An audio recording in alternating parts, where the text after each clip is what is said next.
Came up south of the river. Cold gyms, cracked mirrors. Long nights, short dinners. Big dreams, small figures. From the blocks to the bright glare. Turned every setback to fight gear. Put the work in when the lights dim. Now the world's tuned in when I slide in. It's that life through a fighter's eyes. Stitched gloves, still cutting ties. Every scar got a story to relay. Hit play, cause I got a lot to say. Create a spider in your face now. Tune in, you can follow every round. From the grind to the big fight day. Hit subscribe, cause I got a lot to say. What's going on, people? This is an episode I'm excited for.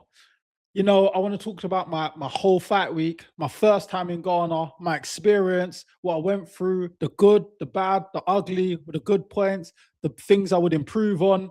But I couldn't do this show without Mr. Ghana himself. He's the first guy to tell me about Ghana from years ago.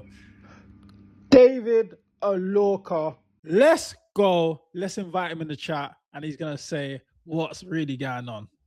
Yes. Right, Come on, my brother. Listen, first and foremost, much love for having me on early doors. You know what I'm saying?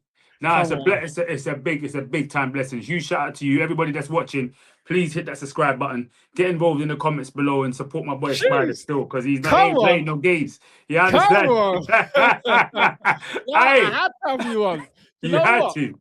It would have been mad for me. I've known you for years, and one thing you've always pushed to me about Ghana, Dirty Decembers, the how it is back and forth. Like, you was talking about the experiences before anybody made it fashionable every year to be in Ghana. Do you get what I'm saying? Like, you was early doors. Early, man. So you're Mr. Ghana.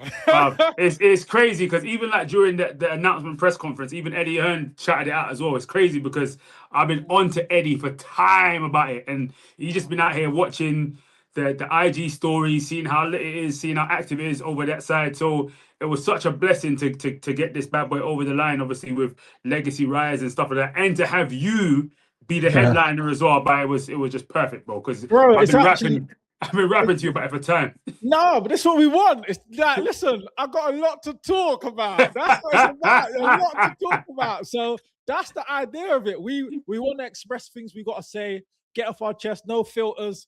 It's not no thing where it's like, be like content sensitive. Like, let's talk. Like, that's the whole purpose of it. And do you know what's even more of a blessing for me to have you on here as well, talking about the show? Because when you look at after the factor of the whole thing, the most important part of the whole event for me is obviously the fight night, the knockout, the win.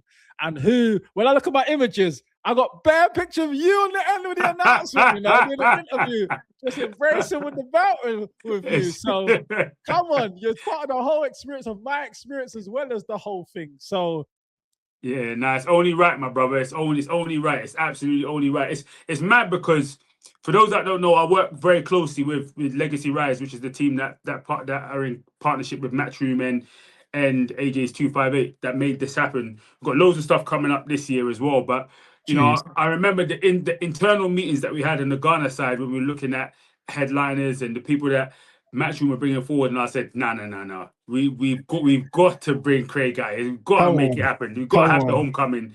And I just think the fight, just the narrative wise, it just made sense. Do you see what I'm saying?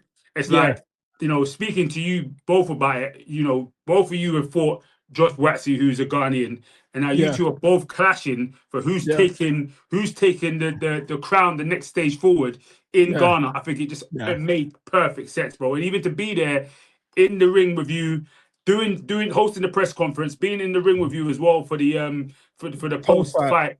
I think, bro, it was sensational. But above, talk to me. How was your experience when you got the call up there and they said to you, you're gonna headline, or do you want to headline this show in Ghana? What was you like? I was like 110%. I said, that is a madness. Like, you ain't had a mad show really people talk about since the Rumble in the Jungle in Africa, period. So it's like, obviously that was a different part, but we've never had a big show in Ghana. We know like boxing in Ghana has always been big, like in terms of Azuma Nelson's and that coming through and represented Ghana, but like no one's actually gone and made a big show in Ghana. So, you know, obviously Matchroom Boxing right now, biggest in globally. legacy writers doing their thing in Ghana. So to mix the two and get to headline a stadium, I was like, that's mad. And you know what? For us, I'm actually gonna. There was certain pointers I wanted to ask about, but you've already hit on them now already. So I'm like, forget that. I'm gonna ask you the pointers now. As you said, headlining the show in Ghana, right?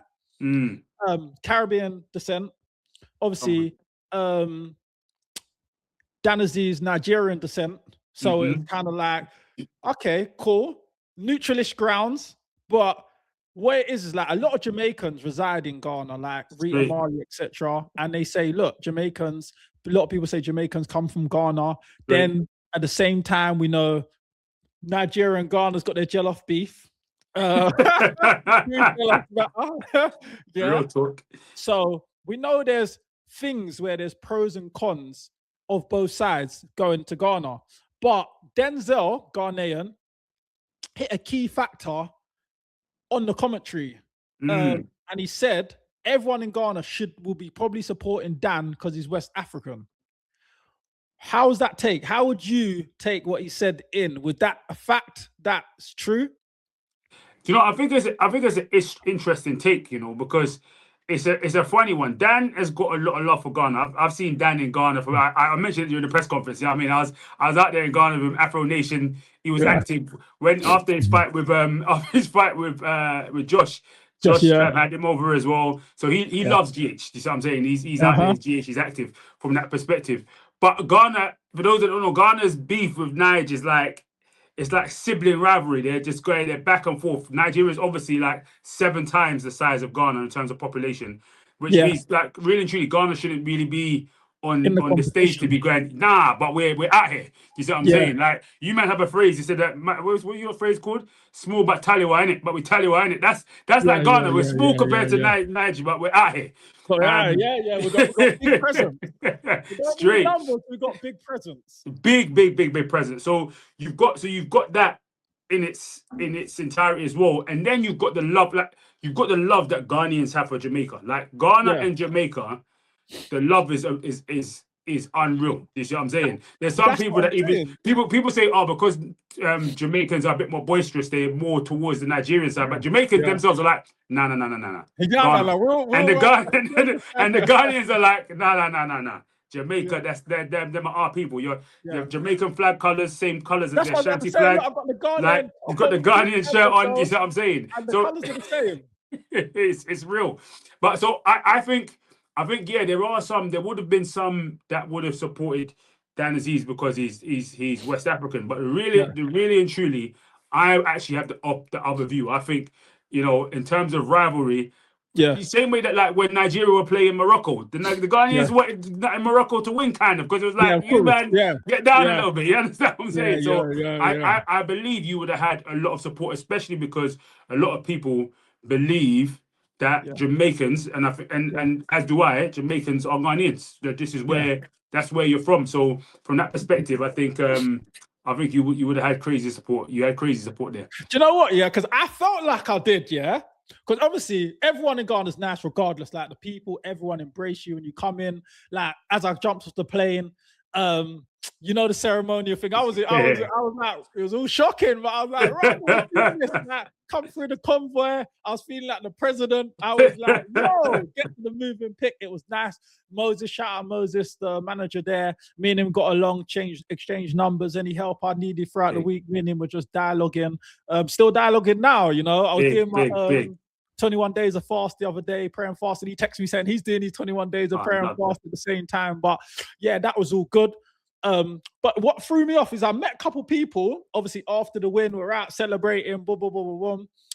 Then obviously one of the guys I met out there, he was like cool, took me about, we was embracing, took me after parties, etc. It was sick. Like I was like, yeah, this guy, he's cool, my people's them. And then when I spoke to someone I randomly met out, there's like, oh, I was at your show. And I said, oh, you was at my show? There's like, yeah.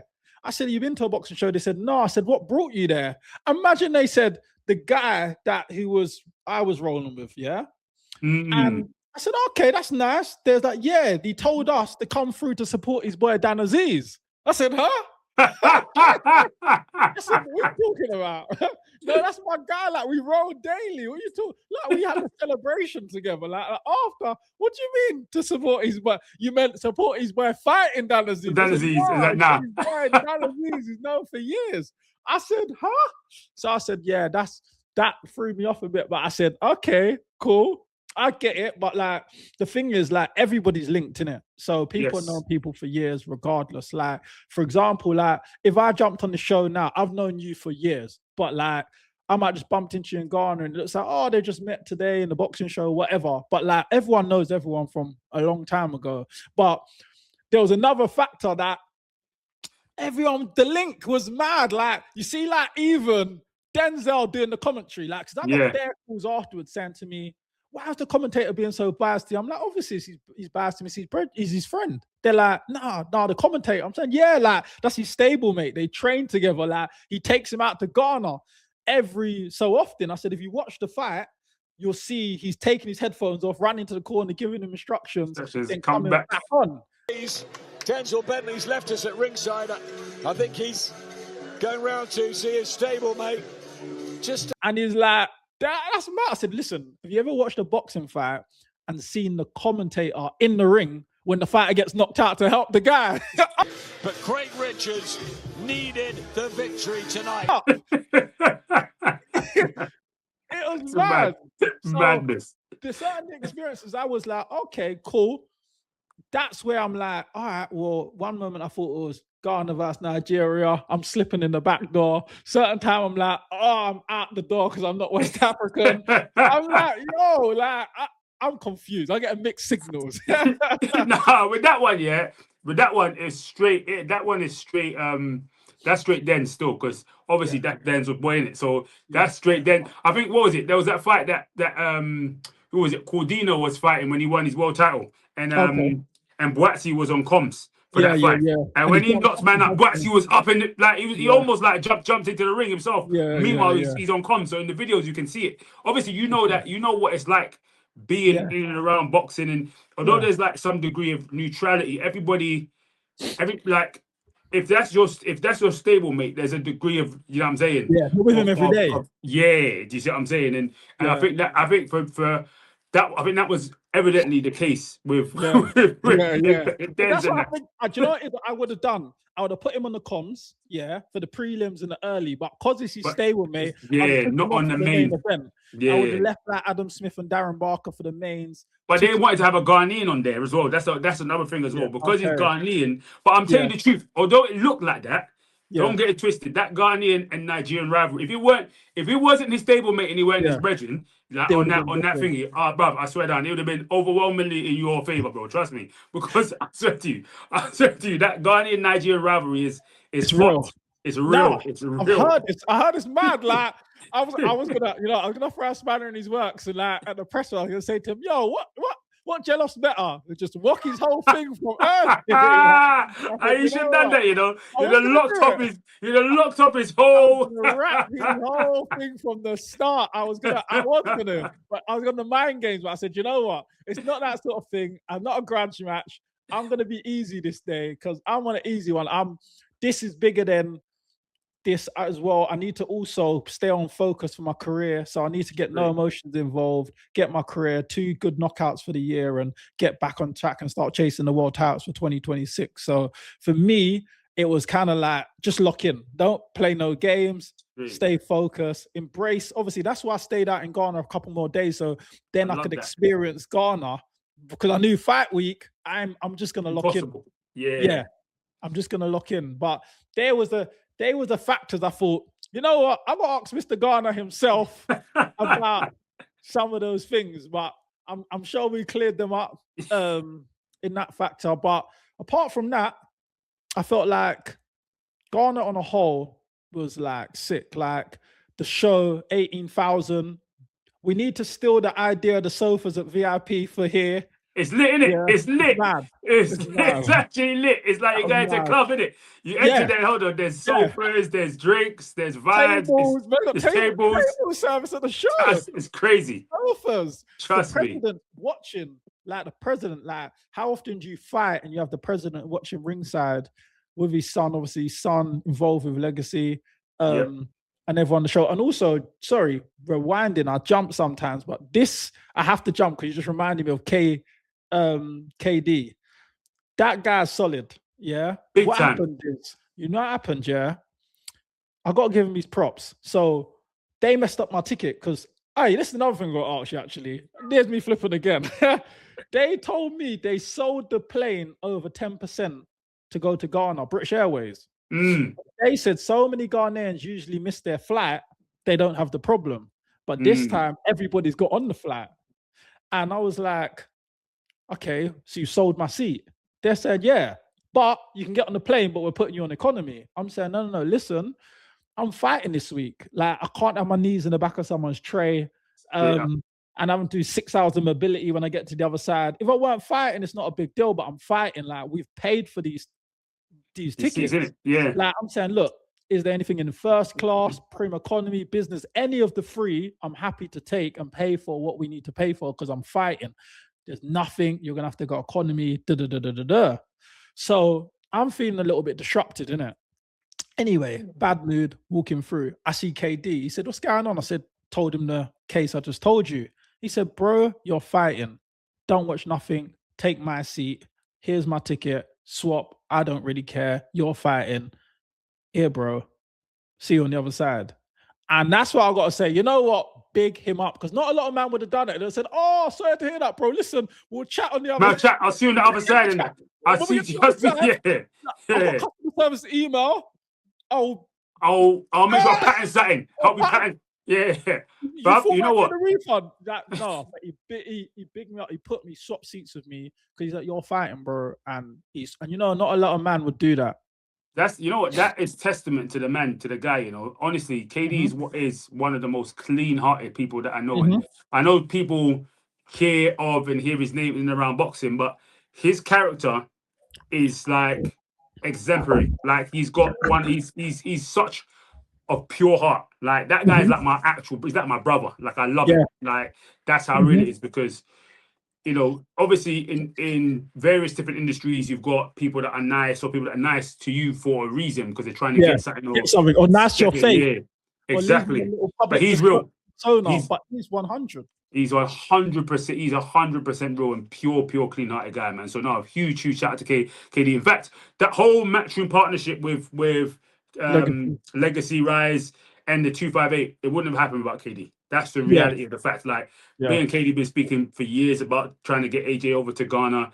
But as soon as KD got over the line, he shot at me that exact day. Like, there were so many factors that KD works in the background that he doesn't want the shine. He doesn't work for the shine. He doesn't work for someone else. He works for the good of boxing and for the good of people. And I just think, like, huge shout out for him on that one still. That's what I mean. He didn't come to Ghana. Didn't tell anyone. He told no one. He said to me, "Yo, remember what I done?" That, shouted me saying, "Oh, it was ever." He's never mentioned it. But see, when guys do things not for the clout, this is why I'm giving him the clout. I'm shouting him the clout because I'm like, he didn't do it for that. So, but you got to big him up because in boxing, there's certain characters, and one thing I've realized is I've got to start listening to reputations. And when people say that guy's a bad guy, generally they can be a bad guy. And that guy is, you know what I'm saying? But there's guys like KD who are the good guys in boxing as well, and I've got to shout him out. So when people coming through the next generation, they're working out who's who. Yeah, if that guy chats you about something, KD is a good guy. KD's a guy. Nah, it's real talk. KD's a top one, and he's Ghanaian as well. You see what I'm saying? Yeah, I knew it. Yeah, that's why. That's what when I told you I was getting mixed emotion. You know, like a girl where you're just pulling and pushing her. I was feeling like I felt like the thing. I felt like the girl. So I'm like, no, they do like me. No, I'm not sure. No, I'm not sure. I don't know. Then when I done the ring walk, obviously I came out to my normal song. Slew them. Come on. When I was walking out, I heard a couple of guys go, "Oh, he's Jamaican." I said, "Huh?" I said, "Don't do me like that."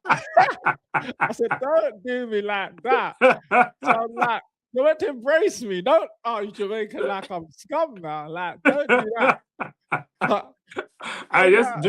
The reason why that's funny is because, like, genuinely, when you're in and around Ghana, there is no other flag that you see more than the Jamaican flag besides the Ghanaian flag. Like you see it on the back of like buses, on chochos. Yeah. You see it like practically everywhere. Even in fact, two of like some of Ghana's biggest artists, Shatawale and Stonebwoy, Yes. both of them do Yeah. dancehall music.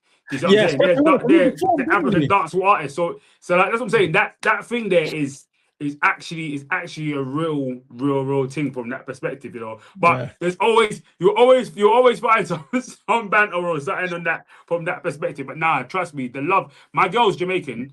Okay. Her love for Ghana is crazy, bro. Like, Crazy, yeah. bro, she was just in Ghana for. I had to basically kick her out. She was in Ghana for Serious. like 5 weeks, bro. Like, Serious. yeah, from like the 28th December till first week in Feb, bruv. She didn't want to leave, bro. She spent more time in her life in Ghana than she spent in Jamaica. Like, that's the Serious. reality. I swear to you. She loves it like that, yeah. Brother loves it like that. Loves it like that, and they love her as well. Still, that's what I'm saying. Like that thing is actually real. Still. So obviously you had your fight, yeah. Yeah. What was your time like after the fight? Because you managed to let your hair down. I'm sure you went out to 1-2 ace and that. You know what I'm saying? What about Ace? I had to touch Ace. There was a couple more spots. There was another spot, can't remember the name of it, but it was playing some serious songs. A lot of Bashman and stuff was in there with vibes in. That was sick. We went down to the local markets. When it got obviously our little share butter, cocoa butter, Cousin Danny, Fight Fan TV, shout him out. He went and got all the black soaps and that down the market as well. So that was a good experience, just to see everything, the local settings. Yeah. But we saw a lot of the propaganda on the fight week, because shout out Tony, when we landed, he was like, we're running in that. I saw you out here. We're running down the market. So we got to proper see Ghana. Like, we got to see it because we done all of our work out inside. In the nights, we went to the car park. We padded out in the heat to get used to the humid heat. Because we was like, we know he looked in good shape. He was trying to acclimatize. And obviously he fought in Nigeria like 2 months ago, like 2 months earlier. Yeah. And you know what? That's another pointer, sir. I keep bringing up pointers, yeah. I talked to one of the guys, who's one of my guys in the morning, and he was like, "Oh, I'm not gonna lie to you, bro." I said, "What?" He said, "We kind of thought that Dan would have the advantage with the humidity while he fought in October in Nigeria." I said, "Hold on, wait, was I getting land?" I was like, "What are you talking about?" I thought this was my time. This is your thing. Yeah, I'm saying he got time to climatize, and I was like, I didn't get to climatize, but I trained really hard. Like, Tony is out there. Like, when we train, he trains us like 6, 7 in the morning. He'll be meeting you. He'll be on the triangle with his stopwatch. You'll meet him later on. You're working hard. You're like, listen, you're pushing. Like, he's pushing you to the limits, but you just think, oh, do I need to do all of this? But come fight night, when that humid heat hit, when I was in the ring and my boots were squishing with the sweat and my shorts were sticking to me, I was like, thank you, Tony. Thanks, Tony. I appreciate that work he put me through. Like, it was mad. Like, we had to probably stay locked in. Like, and I think if I didn't have such a good camp and have a solid team with me and a solid guy like Tony with me, it would have been it would have been difficult, because we came through, obviously, fight week, like everything, there's always trials and tribulations. Fight weeks, you get curveballs thrown at you, and depending on how you're fit, if there's any doubts in your head or you ain't got a solid team around you, then things ain't gonna flow so well. So it's like, even on fight night, yeah, another thing we could think about adjusting, one of the entrances was going past my changing room, and there was no security on my door. So supporters and fans are opening my door saying, "Can I get a picture and stuff?" During That's crazy. me warming up. It was ballistic. Like, I've never seen this. I'm headlining. I'm like, I need at least one security guard on the outside, yeah, to just make sure. Just say, like, guys, keep walking through to the show. But shout out Danny, why I say this, because he's part of my team, but he's got a security firm in his spare time. So he just jumped on the door and done security to govern the door for me for the night. So, well, not for the whole night, but until I fought, to make sure people stopped interrupting me warming up and flowing. And talking about security, shout out Billy from Matron, because you saw fight week, it was all going off. Freezy, Tete, it was going mad. And he was out there with a couple guys, and he somehow governed the whole situation with all the boys kicking off. And I said, you know what? You done a good job. Huge shout out to Billy as well, because he actually pushed to be on this card still to come out to Ghana still. You know, Really, and yeah, from the moment it was announced, he was down. Like, he was proper like, yeah, that's the one I want to go to. Even though some people are going over here, you know, AJ needed some people out in the States as well. He was like, nah, he was to Ghana. He wants to be out there, innit? So huge shout out to him. And yeah, I think there's quite a few things that we can learn and push it. And first and foremost, a huge thanks to you and to Dan as well, both of you guys, because you lot took the mantle. As you said, this thing hasn't happened in Africa at this scale since Rumble in the Jungle. And you know, although Legacy Rise are, you know, the main promoters out there, we haven't done anything of this scale before, innit? So there's definitely loads of learnings that we're going to take from that show. But you guys, especially you put it all on the line. You took the risk to come out and to put a showcase on for the 18,000 fans in attendance, and how many people watched around the world as well. You put Ghana on the map, Ghana boxing on the map once again from that perspective. So a huge shout out to both you and thingy, because it's not a joke. You lot done a good job though. As I said, for such a big show, for something you've not done, first time at that sort of scale and that magnitude, it was done. Like, obviously the little bits and pieces, like shout out Frank Smith when he came out throughout the week, he was able to like help with certain logistics, because, you know, this is what he does, bread and butter anyway. Although he doesn't do it in Ghana, so it was kind of like you guys had the links in Ghana, he had the logistics and the brain to make things happen. So he kind of, together, it started to run a bit more smoother when he landed and everyone joined up, and it was like you could bounce off of each other. So you got to shout out Frank Smith as well, big time. That he done a good job in linking all of that. So when I look at it in terms of the pros and cons, there's a lot more pros than I'd say cons. There's only a few little things that, as I've mentioned already, and maybe actually the one other thing, actually, the referee was moving mad. The referee, I'm just thinking about points people like addressed to me, because as I said, I've got a lot to say, but I like to address things that is confused, because I've talked to people one-on-one, and you know, you keep addressing the same situation over time, but it's like, no, I'm gonna put it on my platform, then you can understand what was going on. Because everyone said to me at the start of the fight, why did you look so confused? Why was you looking distressed? What was wrong? But what had happened is the referee said, oh, by the way, seconds out, it's a 10 rounder now, not a 12. And I said, what? No, we're contracted for 12. He said, nah, we're changing it to a 10. Seconds out, box. And I'm saying, no, what are you talking about? I'm saying, Tony's telling me it's a 10. He's like, no, it's a 12. The guy says, 10 now, box. But I'm a 12-round fighter. So I'm saying, do I change the tempo of my fight tactics, now? the tempo, the way you've worked things out. Worked everything out. And as you saw, I got the knockout in the 12th. So I'm saying, if it's a 10-rounder now, that changes everything for me. So after the first or second round, can't remember, after a couple of rounds, he came back over to my corner and said, no, actually it is a 12. So I was like, you can't be doing that to us. Yeah. Like, you can't be disrupting my program like that. Do you get what I'm saying? So fully. That was something that I would have like, no, you can't really, but then it's kind of uncontrollable things, variables, because you can't really govern what the ref, but I think it was a miscommunication. Someone had said that to him, he said it to me, and it just caused a little bit of confusion in the fight for me. So that was something that I want to address to people. That's why I look so distressed. Okay. Yeah. See, I didn't even know that was occurring, or that happened from that perspective. Because obviously on our side, we had worked out the contract for 12. We knew exactly what was going on from that perspective. But and obviously, like the Ghanaian ref, he was proper like. He's probably on his authority type thing, innit? So it's one of the ones where it's like, you're like, I'm still trying to be polite, trying to listen. No, excuse me, sorry. No, you got the 12. He's like, no, 10. I said 10. No, seconds up. No, listen, it's 12. No, box. I'm like, huh? Nah, he's trying to punch him in the head. I'm trying to have a discussion with him. I'm saying, this is guy. Let me just concentrate on the fight before I get my head punched. He's not listening to me right now. But it was good. In the sense of it got fixed back to a 12, and as you saw, I got the great knockout in the 12th round. So it was, I needed that to the 12th round, and then afterwards, it was great to show the fireworks was going on. My ring walk, come on, we got our interview, we got our pictures, and enjoyed the whole thing. Like Legacy done a good job putting that on. You got a shout out, you obviously yourself, KD, Ads, even Emma, everyone on everyone on the left side, yeah.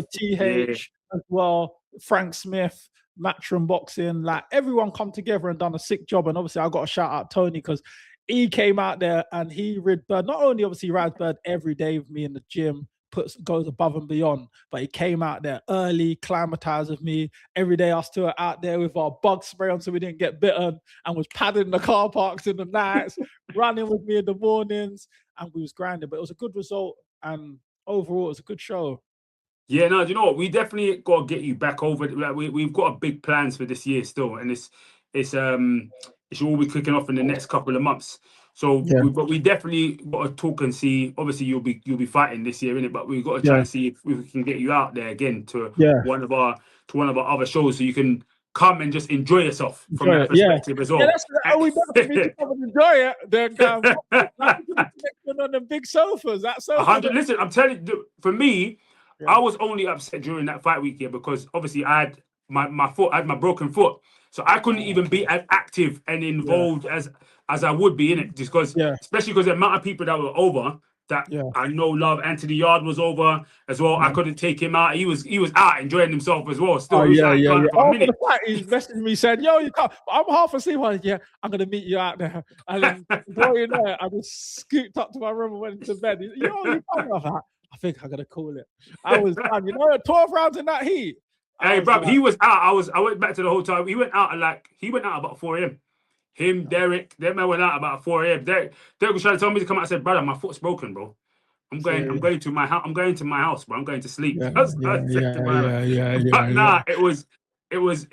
was absolutely incredible. But it would be good to have you, even as a guest, to come back. We'd love to have you come back over there and fighting. But even to have you just to come and enjoy it this time around. Now I feel like I ticked that bucket list. I got to headline the historic event, first one, stadium.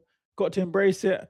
And just seeing it from a different perspective. My first time ever being Ghana was that. So it was like, obviously work mode majority, 90% work mode. So if I came back out, I'd rather now like enjoy the week. When I seen everyone going out late night for food and that, and I'm there scurrying back in my room.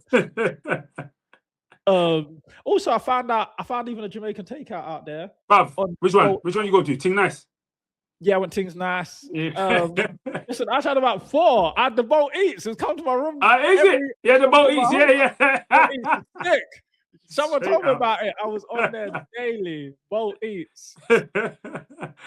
Nah, that's big. It's big. There's quite a few nice Jamaican spots out there as well, making some good Caribbean food as well. You got Ting Nice. There's one thing called Jamaican Spice. Do some banging Barbie fried chicken. I swear to you, brother. I swear that chicken is sensational. Bro, I can't lie to you, yeah? One of the best, I consider myself a patty connoisseur. One of the best patties I've had in my life, bro. There's one spot in Ghana called Kingston Kitchen. Brother, oxtail patty, unreal. No, do you know what? Do you know what? When I see you next in London, I'm bringing you for a spot, It's a loaded patty. Have you had one? Nah. But I think I've seen. Did you post something about that? Did you post it? The beef patty cut, oxtail in it, mac and cheese in it, coleslaw in it. Then they put the whole thing in a cocoa bread. That sounds like 2,000 calories of greatness, bro. Yeah, no, do you know what? I was thinking about getting that and the dinner. When I got that, I had half of that, had the other half later, and the dinner the next day. I was moving mad. I was ambitious. I promised myself I was going to get it out of camp. So when camp finished, it was the first thing I got. It's straight.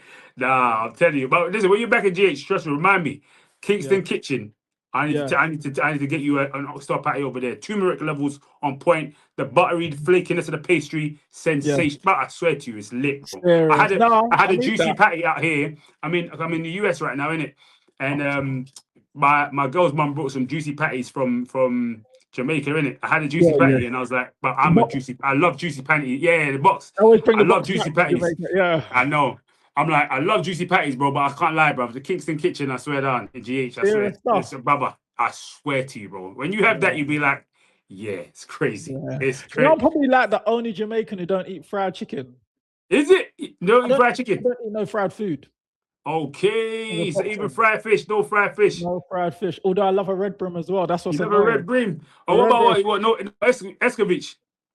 Nah, I don't. Nah, No, that's Escovitch. as well. I took some to my That's- auntie the other day. No, but I'm glad that I had you to go through this experience with me, my Ghana week, my fight week, and it's been a pleasure. You know, you always doing big stuff. You've been around the boxing for years, from the matchroom party days to early. So now seeing you and sharing the moment of the end of my um Ghana experience, being in the ring, celebration, being there. I got to big you up, man. I got to appreciate you coming on because I know you're a busy man as well. I was trying to lock you down like an old ex. You can't give up. I swear down. I swear down. It's crazy. They'll never know, bro. I swear down. I was supposed to be in the studio with you right now. You know what I'm saying? That's what I'm saying. But I ended up having to fly out. It's nuts. But Yeah. bro, no, huge shout out to you as well, man. Huge shout out to you on the channel. Genuinely, people watching, hit that subscribe button, man. But one thing I know about Spider, he's one of the most hardworking guys in the game. So I know content is going to be coming for your head top like crazy. Come on. No holds barred. You know what I'm saying? Open. Everything is coming. Everything's being spoken about on this, and I'm sure for sure. I'm sure. Lot to say. Come on, like, subscribe, and log in, guys. Like, it's been a pleasure today. But yeah, like, subscribe, and big up David again, man. Much love, my brother. Take care. Take care. Speak to you soon.